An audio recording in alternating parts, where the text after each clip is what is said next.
Anne Romanoff sur Europe 1. Samedi Romanoff, 11h, midi et demi, chaque samedi. Cette semaine, l'actu a été riche en événements. Lui, il est toujours pauvre financièrement. Voici la mise à jour de Frédéric Sigrist. Alors cette semaine, on a finalement appris d'où venait la baisse des chiffres du chômage, d'un bug de chez SFR. 41 000 chômeurs ne se sont pas actualisés, faute d'avoir reçu un SMS de relance de la part de chez SFR. Alors on peut s'inquiéter à juste titre de l'avenir professionnel de ces chômeurs, car s'ils sont pas foutus de s'actualiser si leur téléphone portable leur rappelle pas, quelque chose me dit que c'est pas leur esprit d'initiative qu'ils vont mettre en avant sur leur CV. Alors SFR a su immédiatement rebondir sur l'incident en sortant le pèse-personne SFR qui retranche automatiquement 15 kg au poids de celui qui l'utilise. La montre SFR qui retarde systématiquement de 2 heures, ce qui vous donne tout le temps l'impression d'être en avance, parfait pour Chorlet. Mais également le scanner SFR qui rallonge de 6 mois à 2 ans d'espérance de vie pour un cancer généralisé. Pour finir, voici en exclusivité le nouveau slogan de SFR. Plus de chômeurs, c'est simple comme un coup de fil. Cette semaine également, ça y est, ils ont réussi. Ils ont fini par nous l'énerver, Pépère Premier. François Hollande, l'homme au nerf d'acier Mittal.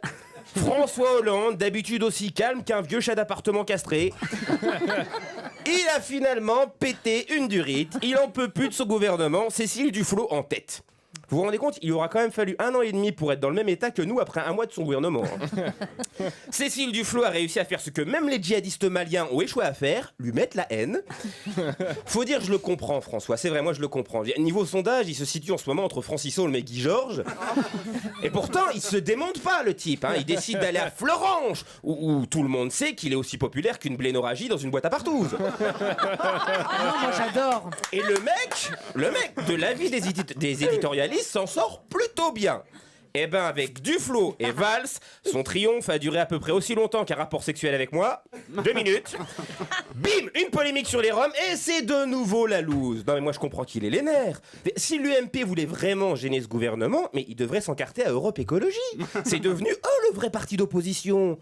En plus, ce qui est terrible avec Cécile Duflot, c'est que quand par chance, t'arrives à la faire taire, ce qui revient à peu près à dompter une meute de hyènes, le corps enduit de chipolata, c'est son mari qui la ramène.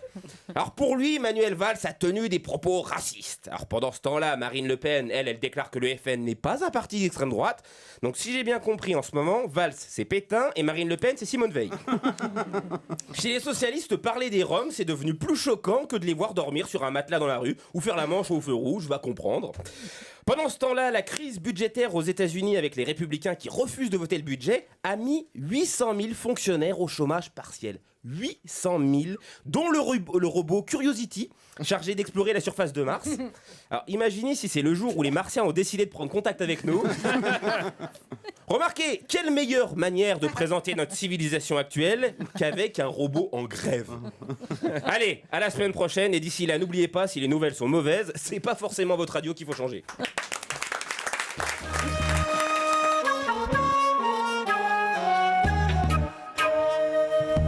Samedi Romanoff sur Europe 1, 11h, midi et demi. Anne Romanoff.